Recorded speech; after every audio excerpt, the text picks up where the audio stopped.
This is not the first time this bridge has come up for air. A 2,000-year-old Roman bridge just resurfaced in the Tiber River. As Rome's water crisis deepens, everyone's calling it a rare glimpse into history. It's not rare. This exact bridge did this exact thing 4 years ago. And that gap, 4 years, is the actual story.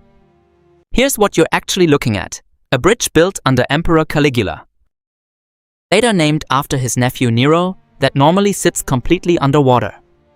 In the middle of the city, right now it's fully exposed. Near St. Peter's Basilica, 2,000-year-old stone blocks just sitting there. In the open air, Rome's own civil protection coordinator says the Tiber's flow has dropped below 80 cubic meters per second, half the normal rate, for this time of year. His exact words: "The winter rain was actually fine. The dry stretches afterward just wouldn't quit. This was never a rainfall problem. It's a heat problem. Same bridge, same drought conditions, same country. This already happened once before, in 2022. That year, a researcher at the European Commission called it possibly the worst drought Europe had seen in 500 years.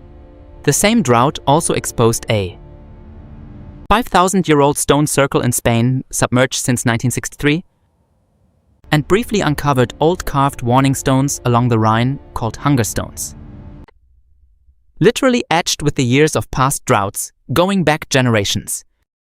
So nobody would forget how bad it got. This bridge isn't a one-time miracle.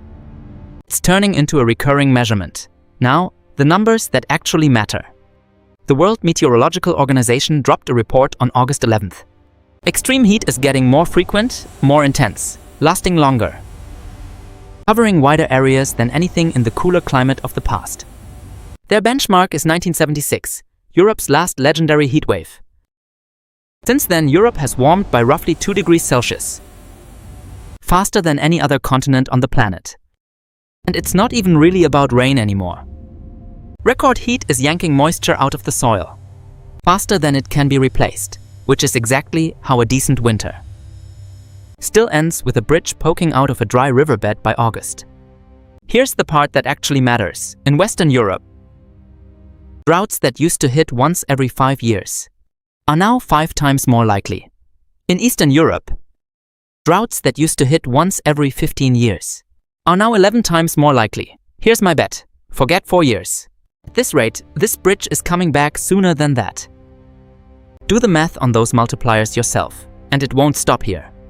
Whatever else is sitting under a reservoir or a riverbed somewhere in Europe right now is on the exact same clock, just waiting its turn.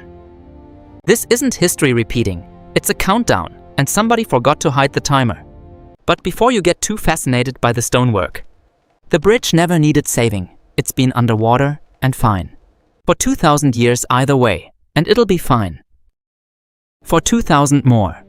The heat that exposed it is the same heat that killed more than 2,800 people in the UK alone this summer, before this current heatwave even started, plus more across the rest of Europe. We don't even have a clean count for yet. The bridge outlasts all of us either way. The only real question left is how many more of these heatwaves we do,